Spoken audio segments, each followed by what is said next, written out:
SLT within online learning සහ online working සඳහා ඇදහිය නොහැකි data දීමනා GB 30ක් රුපියල් 195යි GB 100ක් රුපියල් 490යි අඩුම මිලට වැඩිම data SLT වෙතින් නව sunlight sakura දැන් දික්කල් පවතින sakura මල් සුවඳින්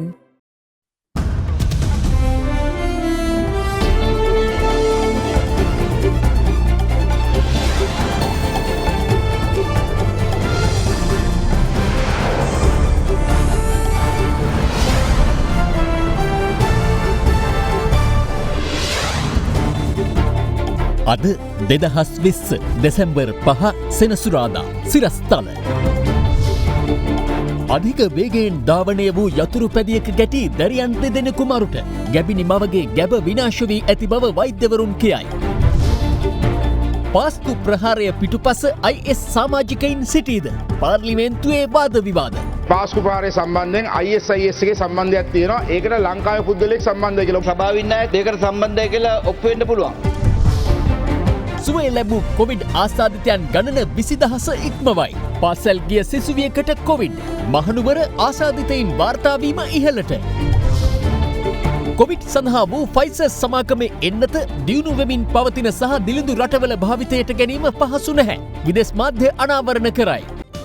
ඇල්කොහොල් අඩංගු හෑන්ඩ් සැනිටයිසර් භාවිත කරන්න. ලෙඩ රෝග ඇති කරන විෂ බීජවලට එරෙහිව සටන් කරන්න. හඳුන්වා දීමේ මිල රුපියල් 350යි. From Ada Derana, this is Ada Derana, Late Night Prime. Live from Studio 24 in Colombo. ආයුබෝවන් ඔබ අදත් එක්වන්නේ අද දෙරණ රාත්‍රී 10 පුවත් ප්‍රකාශය සමගින්. මහනුවර දිස්ත්‍රික්කයේ කොවිඩ් ආසාදිතයින්ගේ කැපී පෙනෙන වර්ධනයක් පෙන්නුම් කරමින් ඊයේ එම දිස්ත්‍රික්කෙන් ආසාදිතයින් 91 දෙනෙකු හඳුනාගෙන තිබෙනවා. ඒ අතර සෞඛ්‍ය නීතිවලට අවනත නොවන පිරිස් සිටින අටලුගම වැනි ප්‍රදේශවලට තාවකාලිකව පොලිස් ඇඳිරි නීතිය පනවන්නයි රජයේ වෛද්‍ය නිලධාරීන්ගේ සංගමය රජයෙන් ඉල්ලීමක් කරනවා.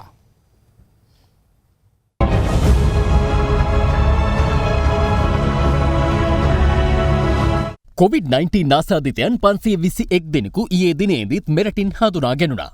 ඉන් වැඩිම ආසාදිතයන් ගණනක් වාර්තා වුණේ කොළඹ දිස්ත්‍රික්කයෙන් වන අතර එම සංඛ්‍යාව 342ක්. ඊයේ දෙවනියට වැඩිම ආසාදිතයන් ගණන මහනුවරින් වාර්තා වීම විශේෂත්වයක්. එම ගණන දැක්ුණේ 91ක් ලෙසින්. කළුතරින් ඊයේ වාර්තා වූ ආසාදිතයන් ගණන 44ක්. ගම්පහ දිස්ත්‍රික්කයෙන් ආසාදිතයන් වාර්තා වීම ඊයේ අඩු වී ඇති අතර එම ගණන දැක්ුණේ 11ක් ලෙසින්. ඊට අමතරව අම්පාර ඇතුළු දිස්ත්‍රික්ක 6කින් ඊයේ ආසාදිතයන් 29ක් හඳුනා ගැනුණා. විශේෂයෙන්ම අපි මීට කලින් අඩු අවදානම් කියලා සලකපු පළාත් සහ දිස්ත්‍රික්කවල යම් ප්‍රමාණයක් රෝගීන් වාර්තා වෙමින් තියෙනවා. දැන් උදාහරණ විදිහට පුත්තලම දිස්ත්‍රික්කය තුල යම් තැන්වලින් රෝගීන් මතුවේ කියලා අපි කල්පනා කළේ නැහැ. රත්නපුරේ මේ වගේ අවදානමක් මතුවේ කියලා අපි විශ්වාස කළේ නැහැ. මහනුවර නුවරඑළිය වගේ මධ්‍යම පළාත් දිස්ත්‍රික්කවලට අවදානම් මේ විදිහට ව්‍යාප්ත වෙයි කියලා අපි කල්පනා කළේ නැහැ. නමුත් ඒක සිද්ධ වෙලා තියෙනවා. රටේම සමස්ත රෝගීන් ගානෙන් 30%කට එහා පැත්තේ කොළඹ නගර සභා සීමාව ඇතුළත තමයි වාර්තා වෙන්නේ. ඒ කොළඹ තියෙන අවදානම අපි කළමනාකරණය කරන අතරතුරේදී අටලුගම වගේ පාලනය කිරීම අමාරු වෙලා තියෙන. ජනතාවගේ සහයෝගයත් යම් අඩු මට්ටමක තියෙන ප්‍රදේශ සම්බන්ධයෙන් අර හුදකලා කිරීම කියන එකට එහා ගිහිල්ලා පොලිස් ඇඳිරි නීතිය පනවලා සීමිත දවස් ගානකට වෙන්න පුළුවන්. නැති වුණොත් මේ රෝගයේ ව්‍යාප්තිය කොහෙන් කෙලවර වේද කියන ප්‍රශ්නේ අපිට තියෙනවා. ඊයේ දිනේදී තවත් කොවිඩ් මරණයක් වාර්තා වූ අතර ඒ සමග මෙරට සමස්ත කොවිඩ් මරණ සංඛ්‍යාව 130ක් දක්වා ඉහළ ගියා. මෙලෙස මිය ගියේ පිළියන්දල ප්‍රදේශයේ පදිංචි 72 හැවිරිදි අයෙක්. මේ වන විට කොවිඩ් ආසාදනය වූ සමස්ත පොලිස් නිලධාරීන් ගණන 1310ක්. ඉන් 44 දෙනෙකු ප්‍රභූ ආරක්ෂක අංශයේ සමාජිකයින් වන අතර ඉන් 2 දෙනෙකු පමණක් තවදුරටත් රෝහල්ගතව ප්‍රතිකාර ලබනවා. මේ අතර කොළඹ ජාතික රෝහලේ ආහාර පරීක්ෂිකාවකට හා මුළුතන්ගේ සේවකයෙකුට කොවිඩ් ආසාදනය වී ඇති බව ඊයේ තහවුරු වී තිබෙනවා. මේ ආසාදිතයෙක් හමු වූ පළියට ඒ මුළුතැගේ පිළියෙලවන ආහාර අනුභවයෙන් මේ රෝගය පැතිරීමට තියෙන ඉඩකඩ ඉතාමත්ම අඩුයි. ඒ තත්ත්වය නිසා මේ මුළුතැන්ගේ ආහාර ගැනීම සම්බන්ධයෙන් බියක් සැකයක් ඇති කරගන්න එපා. මේ අතර බද්ධකම ප්‍රදේශයේ පාසලක ඉගෙනුම ලබන සිසුවියකට COVID-19 වෛරසය ආසාදනය වී තිබෙනවා. සෞඛ්‍ය අංශ පැවසුවේ ඇය අසනීප තත්ත්වයක් හේතුවෙන් කරාපිටිය රෝහලට යාමට පෙර සිදු කළ PCR පරීක්ෂණයේදී වෛරසය ආසාදනය වී ඇතැයි තහවුරු වූ බවයි. ඒ හේතුවෙන් ඇගේ පාසලේ සිසුවියන් හා ගුරුවරුන් ඇතුළු 51ක් ස්වයං නිරෝධායනයට යොමු කර තිබෙනවා. අනතුරුව අදාළ පාසලේ විෂ බීජ හරණ කටයුතු අද සිදු කළා. සංචරණ සීමා පනවා ඇති නෝටන් බ්‍රිජ් දඩු කැලේ වත්තෙන් තවත් ආසාදිතයින් 16 දෙනෙකු හඳුනාගෙන තිබෙනවා. පිටස්තර ප්‍රදේශවලින් නුවරඑළිය දිස්ත්‍රික්කයට පැමිණෙනවා නම් ඒ ප්‍රදේශයේ මහජන සෞඛ්‍ය නිලධාරිගේ සහතිකයක් නැතුව මේ ප්‍රදේශයේ නවාතැන් ගැනීමේ අපහසුතාවයක් ඇතිවෙන්න පුළුවන්. මේ අතර පෑලියගොඩ මීගහවත්ත ප්‍රදේශයේ පදිංචිකරුවන් අද විරෝධතාවක නිරත වුණා. ඒ පෑලියගොඩ මත්ස්‍ය වෙළඳ සංකීර්ණයේ වසා දැමීම හේතුවෙන් Taman ආර්ථික ගැටලු රැසකට මුහුණ දී ඇති බව පවසමි.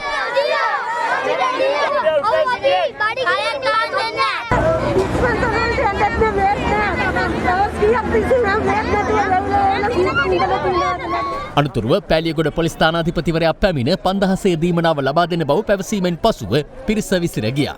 මේ අතර බොරැල්ල සිරිසඳ උයන නිවාස සංකීර්ණයේ නිවැසියන් අද විරෝධතාවක නිරත වුණා. ඒ තමන්ට ලැබුණු ආහාර ද්‍රව්‍ය නිසි ප්‍රමිතියකින් නොතිබූ බවට චෝදනා කරමින් කුණු වෙච්ච බුල්ලෝ ගාපු කඩල ටිකයි සවුත් තුන පරිප්පු ටිකයි අපිට වත් උයන් කන්න කිරිවත් උයන ආලා දීලා අපිව රවට්ටලා තියෙන්නේ. පසුව පොලිසිය බැදිහත් වී තත්ත්වය සමතයකට පත් කිරීමෙන් අනතුරුව පිරිස විසිර ගියා. මේ අතර අද පස්වරුවේ තවත් කොවිඩ් ආසාදිතයන් 669ක් හඳුනාගත් බව යුද හමුදාපති ලුතෙන් ජෙනරාල් ශවේන්ද්‍ර සිල්වා මහතා පවසනවා. යුද හමුදාපතිවරයා පැවසුවේ ඉන් 487ක් පෑලියගොඩ මත්ස්‍ය වෙළඳ සංකීර්ණයේ ආශ්‍රිතයන් වන අතර සෙසු 182 දෙනා බන්ධනාගාර පොකුරෙන් හඳුනාගත් ආසාදිතයන් බවයි. ඒ අනුව මෙරටින් වාර්තා වන සමස්ත ආසාදිතයන් ගණන 27000 ඉක්ම වූ අතර අද තවත් ආසාදිතයන් 652 දෙනෙකු සුවය ලබා පිටව යාමත් සමග සුවය ලැබූ සමස්ත ගණන 20090ක් වනවා. ඒ අනුව තවදුරටත් රෝහල්ගතව ප්‍රතිකාර ලබන සංඛ්‍යාව 7008ක්. The big story.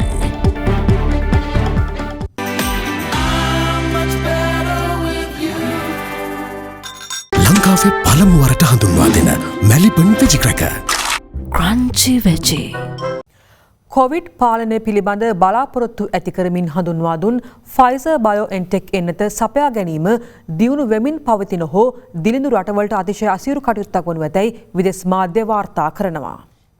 එම එන්නත ඉතා අවම උෂ්ණත්වයක ගබඩා කර ගැනීම සඳහා දැරීමට සිදුවන අධික පිරිවැය හේතුවෙන්.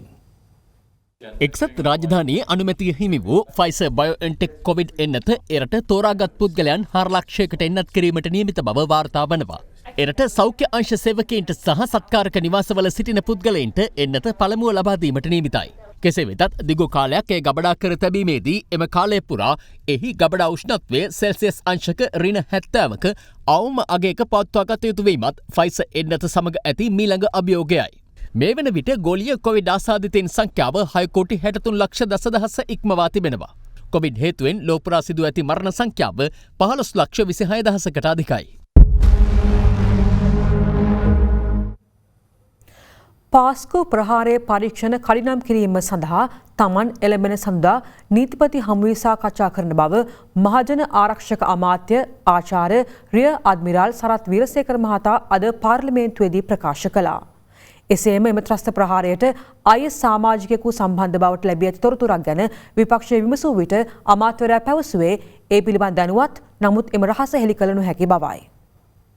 අද වෙනකොට පාස්කු පරීක්ෂණය කාපට් එක යට ගහලා පරීක්ෂණය පිටිපස්සට දාන්න යන්න එපයි කියලා කාඩිනල්තුමා රජයෙන් ඉල්ලීමක් කරා. මේ රජය එදා කිව්ව විදියට නෙමෙයි අද පරීක්ෂණය කරන්නේ. කාඩිනල් උන්වහන්සේ පැහැදිලිවම කියනවා මේ යන පරීක්ෂණ විශේෂයෙන්ම දේශපාලනයට අදාළව දේශපාලන ගොදුරක් බවට පත් කරන්නට ඒක යොමු කරලා තියෙන්නේ කියලා. අපි රජය කිසිසේත්ම දේශපාලන වාසියක් මේකෙන් ගන්න බලාපොරොත්තු වෙන්නේ නැහැ. මේ පරීක්ෂණවලට අපි අත ගහන්නේ නැහැ. රජයක් ඇටියෙ. ගිය ආණ්ඩුව අත ගැහුවා, ටෙලිෆෝන් කෙරුවා, නඩුකාරණ කතා කෙරුවා, පොලිසිය ඉහළ නිලයි CI ඩිරෙක්ටර් කතා කෙරුවා. ඉතින් අපි ඒවා දැක්කා. ඒ නිසා පැහැදිලි අපි කියනවා මේ අයට දඬුවම් කළ යුතුමයි. දඬුවම් කළ යුතු තැන ජනාධිපතිතුමත් රජයත් අපි අගමැතිතුමත් සම්පූර්ණ මේ වෙනුවෙන් පෙනී හිටිනවා. ඊළඟට අපේ කාඩිනල් හිමිපාන උන්වහන්සේට ඔබතුමාලගේ ආණ්ඩුවෙන් මඩ ගැහුවා. හරෙන් ප්‍රනාන්දු. එකවරක් නෙමෙයි 3 වරක් කාඩිනල් හිමිපාන්ට අපහාස කෙරුවා.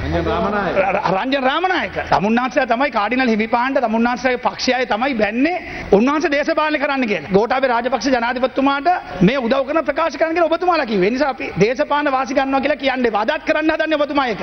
අදටත් හෙලා දකින්නවද හරෙන් ප්‍රනාන්දු කියපු දේ වැරදි කියලා? ඔබතුමා මයික් එක ගාමෙන් පස්සේ කියන්නේ. අපි එදත් හරින් ප්‍රනාන්දු කියපු ප්‍රකාශය මම අදත් හෙලා දැක්කා. බොහොම ස්තුතියි. මේ පාස්කු කොමිෂන් එක ගැන ප්‍රසාදයක් නැහැ දෙපැත්තම. ඉතින් අපි විවාදයක් ඉල්ලනවා ඉතාමත් ඉක්මනින්. හරි ඒක මේ කොමිෂන් එක යන දිශාව ගැන. තුමා අපේ කිරියල්ල ඇමතුමා අපි ඕන වෙලාවකට විවාදයට ලෑස්ති.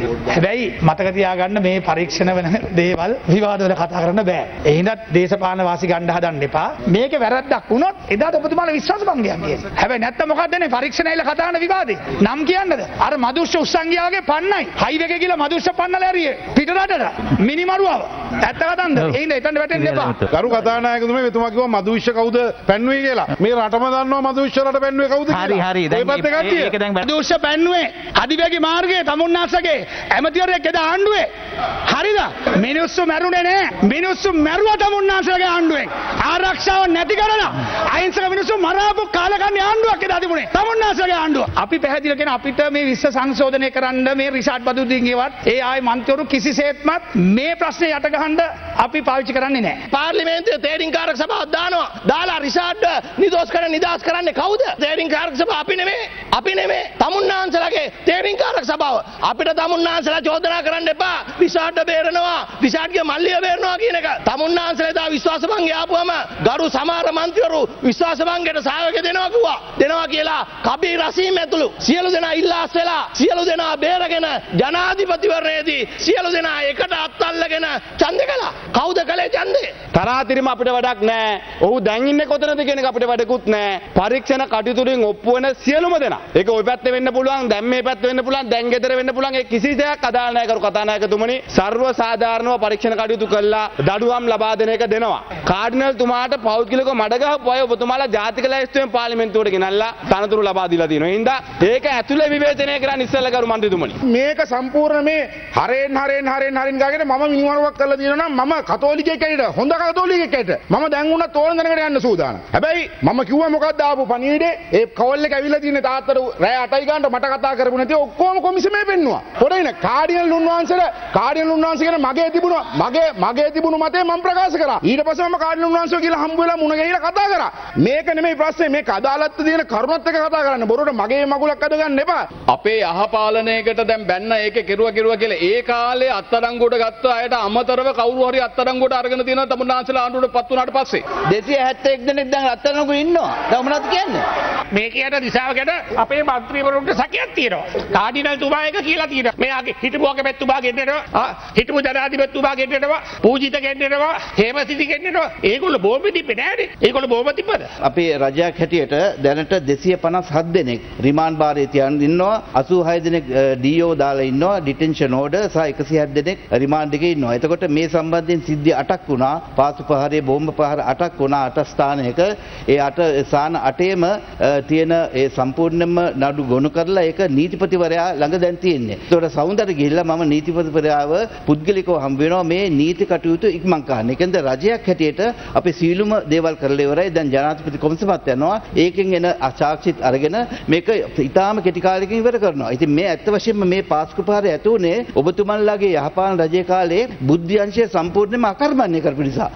අපිට ආරංචියක් තියෙනවා මේ පාස්කු ප්‍රහාරය සම්බන්ධයෙන් ISIS එකේ සම්බන්ධයක් තියෙනවා. ඒකට ලංකාවේ පුද්ගලයෙක් සම්බන්ධයි කියලා ඔබතුමා ගැන දැනුවත් වෙලා ඉන්නවද නැද්ද කියලා කියන්නේ? ඒ අපි දන්නවා. ඉතින් ඒ රහස් කියන්නේ නැහැ දැන්. දැන් නඩුව දැන් බලන්න නඩුව එනකොට සමහරවිට මේ සභාවේ ඉන්න අයත් මේ මේකට සම්බන්ධයි කියලා ඔප්පු වෙන්න පුළුවන්. පාස්කු ඉරුදින ත්‍රස්ස ප්‍රහාරයට පෙර අවස්ථා දෙකකදී සහරන් හෂීම් සහ ජාතික තෞහිද් ජමාත් සංවිධානය පිළිබඳ සවිස්තරාත්මක ගොනු නීතිපති දෙපාර්තමේන්තුවට යොමු කර තිබුණත් ගත යුතු නෛතික පියවර සම්බන්ධයෙන් උපදෙස් ලබා දීමක් සිදුව නැති බව ජනාධිපති කොමිසමේදී අද අනාවරණය වුණා. මෙහිදී සාක්ෂි දෙමින් අදාළ ගොනුව බාරව කටයුතු කළ රජයේ අධිනීතිඥ මාලික් අසීස් මහතා ප්‍රකාශ කළේ නෛතික උපදෙස් දීමට තරම් කරුණු එම ලිපි ගොනු තුල අන්තර්ගත නොවූ බවයි. අද පළමුව කොමිසමට කැඳවා තිබුණේ ත්‍රස්ත විමර්ශන කොට්ටාසේ විසින් යොමු කළ අදාළ ලිපිගොනුව භාරව කටයුතු කළ නීතිපති දෙපාර්තමේන්තුවේ රජයේ අධිනීතිඥ මාලික් අසීස් මහතායි. එහිදී ජනාධිපති කොමිසමේ සභාපති විනිසුරුවරයා විසින්ම රජයේ නීතිඥයාගෙන් සාක්ෂි විමසීම විශේෂත්වයක්. සහරන් හෂීම් සහ ජාතික තවහිද් ජමාත් සංවිධානය පිළිබඳ සවිස්තරාත්මක ලිපිගොනුව සාක්ෂිකරු වෙත ඉදිරිපත් කළ සභාපති විනිසුරුවරයා මාලික් අසීස්ගෙන් විමසා සිටියේ ඔබගේ අධීක්ෂණ නිලධාරියා කවුරුන්ද යන්නයි. වත්මන් නියෝජ්‍ය සොලිසිටර් ජෙනරාල් අසාද් නවාවි මහතා තම අධීක්ෂණ නිලධාරියා ලෙස කටයුතු කළ බව රජයේ අධිනීතිඥවරයා ප්‍රකාශ කළා. එමෙන්ම මේ වන විට කොමිෂන් සභාව සතුව පවතින අදාළ ලිපිගොනුවේ ඇතුළත් ලේඛන සියල්ල ත්‍රස්ත විමර්ශන කොට්ටාසේ විසින් තමන්ට යොමු කළ මුල් ගොනුවේ නොපැවති බව රජයේ අධිනීතිඥවරයා මෙහිදී ප්‍රකාශ කළා. අදාළ මුල් ගොනුව තුළ ජාතික ආරක්ෂාව සම්බන්ධයෙන් වැදගත් වන යම් කරුණු අන්තර්ගතව පැවතියද යන්න ජනාධිපති කොමිසමේ සභාපති විනිසුරුවරයා මෙහිදී විමසා සිටියා. ඊට පිළිතුරු දුන් රජයේ අධිනීතිඥවරයා කියා සිටියේ ජාතික ආරක්ෂාව සම්බන්ධයෙන් ගත යුතු නෛතික උපදෙස් ලබා ගැනීමට තරම් ප්‍රමාණවත් කරුණු අන්තර්ගත නො වූ බවයි. නමුත් ත්‍රස්ත විමර්ශන කොට්ටාසය මේ ලේඛනයේ දක්වා තිබෙනවා ජාතික කොඩේ එසවීම ඉස්ලාම් ධර්මයට පටහැනි කියලා ජාතික තවහිද් ජමාත් සංවිධානය පවසා ඇති බව.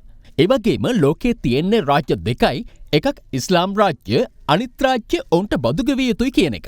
අනිකුත් දහම් අදහන අය ඉස්ලාම් ධර්මය අදහන අයගේ මිත්‍රයන් නොවන බව ඔබ වෙත එවා ඇති දේශනවල සඳහන් වෙන බවත් ත්‍රස්ත විමර්ශන කොට්ටාසේ දැනුම් දී තිබෙනවා. මේ කියන කාරණා ජාතික ආරක්ෂාව සම්බන්ධයෙන් වැදගත් බව ඔබට වැටහුණේ නැද්දයි ජනාධිපති කොමිසමේ සභාපති විනිසුරුවරයා ප්‍රශ්න කළා. ස්වාමීනි, දේශන කිහිපයක පරිවර්තන ටිකක ස්ක්‍රීන්ෂොට්ස් ටිකක් ඉදිරිපත් කළ පමණින් නීතිපතිට නෛතික උපදෙස් දීමට හැකියාවක් නැති බව රජයේ අධිනීතිඥවරයා මෙහිදී කියා සිටියා. ත්‍රස්ත විමර්ශන කොට්ටාසේ එව්ව මුල් වාර්තාවෙම සඳහන් වෙනවා නේද පුළුල් විමර්ශනයක් කරලයි ඔවුන් මේ වාර්තාව යොමු කළේ කියලා. යයි ජනාධිපති කොමිසමේ සභාපති විනිසුරුවරයා යළිත් ප්‍රශ්න කළා.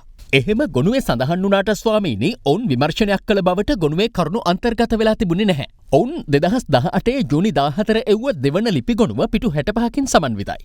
ඒකේ CD තැටි දෙකක වීඩියෝ පට 14ක් අන්තර්ගත වෙලා තිබුණා. ඉන් 13ක්ම එක පුද්ගලයෙක්ගේ. යයි රජයේ අධිනීතිඥවරයා පිළිතුරු දුන්නා. එහිදී ජනාධිපති කොමිසමේ සභාපති විනිසුරුවරයා යලි විමසා සිටියේ ඔබ කිව්වා වීඩියෝ 14න් 13ක්ම එක පුද්ගලයෙක්ගේ කියලා.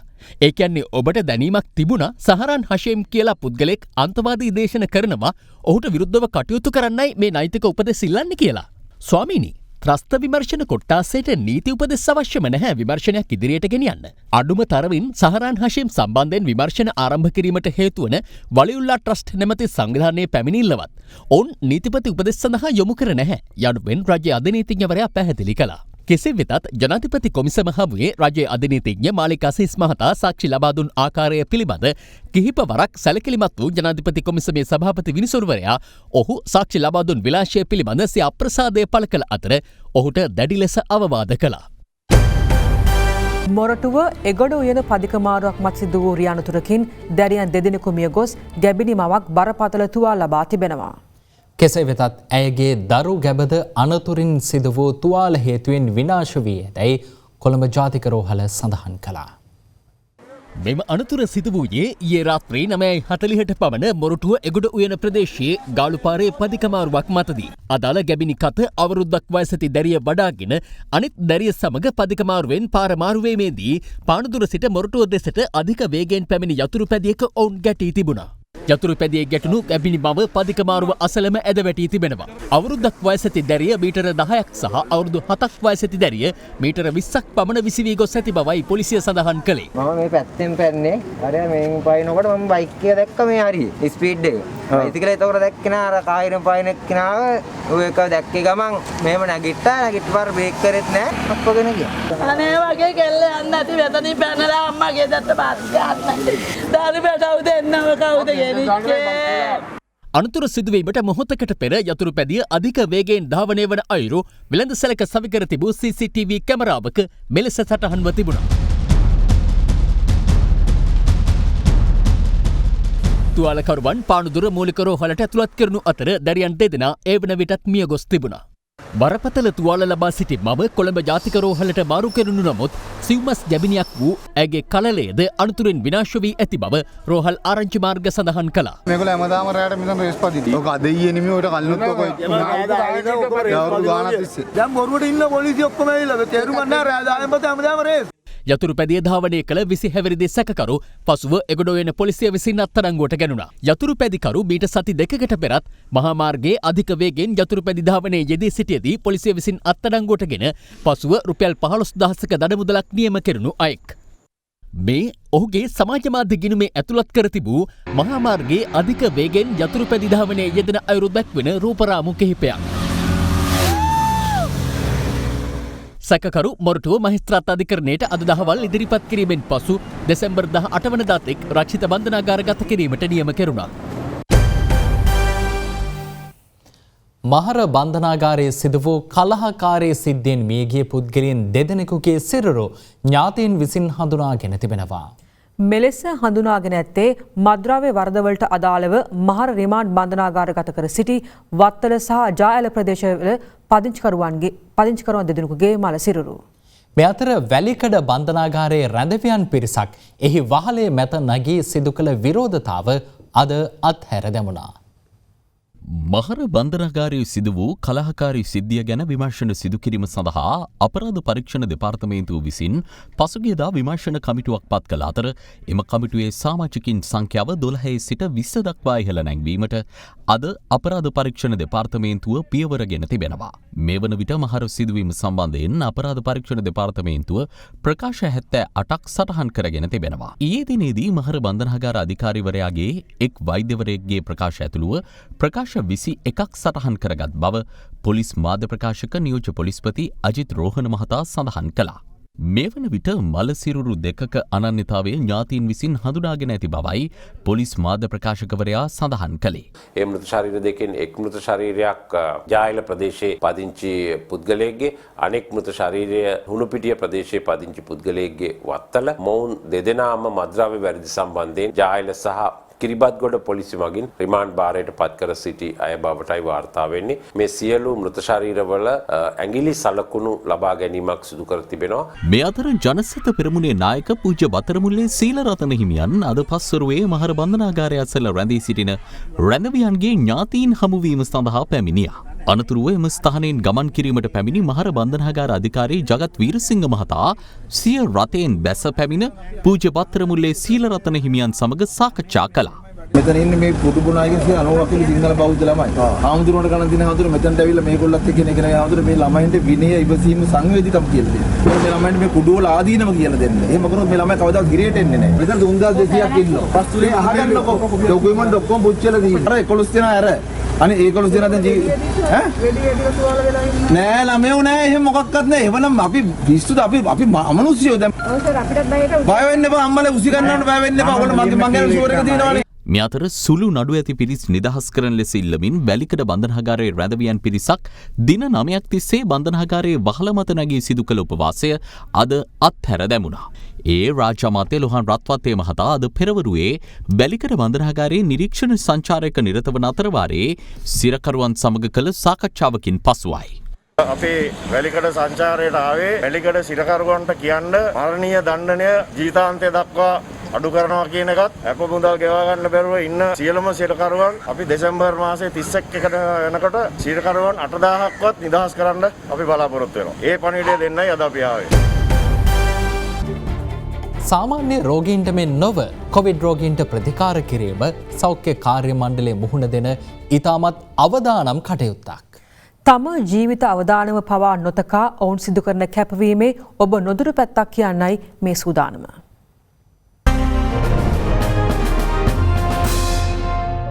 ගෝලීය වසංගතයක් වන COVID-19 වෛරසය ශ්‍රී ලංකාව තුළ දෙවන රැල්ලක් ලෙසින් ව්‍යාප්තවීමත් සමග යටිතල පහසුකම් දියුණු කිරීම මෙන්ම සෞඛ්‍ය කාර්ය මණ්ඩලය ඊට අනුගත කිරීමට බලධාරීන්ට සිදු වුණා. ඒ අනුව සාමාන්‍ය රෝහල් කොවිඩ් රෝගීන්ට ප්‍රතිකාර කිරීම සඳහා වෙන්වෙද්දී සෞඛ්‍ය කාර්ය මණ්ඩල විශේෂ පුහුණුවීම් වලට යොමු කෙරුණා. ඉංගිරිය ප්‍රාදේශීය රෝහල එවැනි එක් ස්ථානයක්. එහි කොවිඩ් වාට්ටු දෙකක් ස්ථාපිත කොට ඇත්තේ අනෙකුත් ප්‍රතිකාර සේවාද සාමාන්‍ය පරිදි පවත්වාගෙන යමින්. කළුතර දිස්ත්‍රික්කෙන් ඉස්සෙල්ලාම කොරෝනා ප්‍රතිකාර මධ්‍යස්ථානයක විදිහට පටන් ගත්තේ අපි. මේක පත් කරනකොට අපිටත් පොඩි චකිතයක් තිබුණා. අපේ කීප දෙනෙක් අපි IDH රෝහලට ඇවලා පුරුදු පුහුණු කරලා ගෙනාවා. අපි මේ දවස් 3ක් විතර යනකම් ගෙදර ගියෙත් නැහැ කොහොමද තිබිච්ච බයට. ඊට පස්සේ දැන් නම් ඉතින් හැමදාම අපි දවස් ගානේ යනවා එනවා. දිස්ත්‍රික් වෛද්‍ය නිලධාරීතුමා උදේට ගිහලා ඒගොල්ලෝ හැමෝම එළියට අරගෙන විස්තර කතා කරලා ඒගොල්ලොන්ට එක්සර්සයිසස් කරවලා ආගිය තොරතුරු කතා කරලා ඒගොල්ලෝගේ ස්ට්‍රෙස් එක නැති වෙන්න හැමදාම උදේට කැපවීමෙන් කටයුතු කරනවා. ඉංගිරිය රෝහලේ එලෙස වාට්ටුවෙන් වෙද්දී හෝමාගම මූලික රෝහල සම්පූර්ණයෙන්ම කොවිඩ් රෝගීන්ට වෙන් කෙරුණා. ඇඳන් 10කින් යුත් දැඩිසත්කාර ඒකකයේ දැනටමත් කොවිඩ් රෝගීන් සිව් දෙනෙකු ප්‍රතිකාර ලබන්නේ වෛද්‍යවරුන් ඇතුළු කාර්ය මණ්ඩලයේ දැඩි සුපරීක්ෂාව යටතේයි. ඔවුන්ගේ අවම ස්ටාෆ් එකේ යටතේ ඉතාමත්ම කැපවීමෙන් ලොකු සේවයක් කරනවා ලෙඩුන්ට ප්‍රතිකාර කිරීම සඳහා. එහි සිටින සෞඛ්‍ය නිලධාරීන් පැය 24 පුරා මෙලෙස විශේෂ ඇඳුමකින් සැරසී සිටීම පහසු කටයුත්තක් නොවේ. ටීටී එකක් ඇඳහම ඇත්තටම ලොකුම අපහසුව තමයි සසන අපහසුව. ඊළඟට අපිට මේ පේන්නේ නැතු යනවා. දාඩිය දානවා. ටිකක් වෙලා යනකොට මේ පේන්ට් එනවා වගේනවා. හුස්ම ගන්නත් අපහසුට එන වෙලාවල් තියෙනවා. දවසට දෙපාර තුන් පාර නාන වෙලාවල් තියෙනවා. කොවිඩ් රෝගීන්ගේ ජීවිතය රැක ගැනීම වෙනුවෙන් කැපවී සේවය කරන සෞඛ්‍ය නිලධාරීන් අගය කළ යුතු වුවත් ඒ වෙනුවට ඔවුන්ට ලැබී ඇත්තේ මෙවන් ප්‍රතිචාරයක්. දැන් මට මගේ ළමයා ප්‍රයිවට් කැම්පස් එකකට යනවා. එතනදී කිව්වේ ඔයාගේ අම්මා හොස්පිටලේ වැඩ කරන්නේ. ඒ නිසා ඔයාට හොඳට ඔන්ලයින් කරන්නම් කියලා අනිත් ළමයි ගෙන්නගෙන ඉගෙනනවා. ඉතින් ඒක මටත් හරිම දුකයි. මගේ ළමයිනුත් ඇත්තටම අපහසුතාවයටපත් වෙනවා. ඔවුන්ගේ එම කැපවීම නොවන්නට ඔබ අප අද මෙලෙස සාමාන්‍ය ජීවිත ගත නොකරන්නට ඉඩ තිබුණා නොවේද? ඔවුන් සිදු කරන මේ කැපකිරීම වෙනුවෙන් ඔබටද ඉටු කරන්නට යුතුකමක් තිබෙනවා. සමාජයේ ඔබ සැමගෙන් ඉල්ලා සිටින්නේ අපට මේ රෝගය පිටතට ගෙනියන්න නැතුව වැඩ කරන්න පුළුවන් නම් ඔබට ඔබ අතරේ මේ රෝගය පතුරවා ගන්න නැතුව අපේ සමාජය ආරක්ෂා කරලා දෙන්න. එම තොරතුරුත් සමගින් අද දරන රාත්‍රී 10 පුවත් ප්‍රකාශය නිමවට පත් වෙනවා. සුබ රාත්‍රියක්.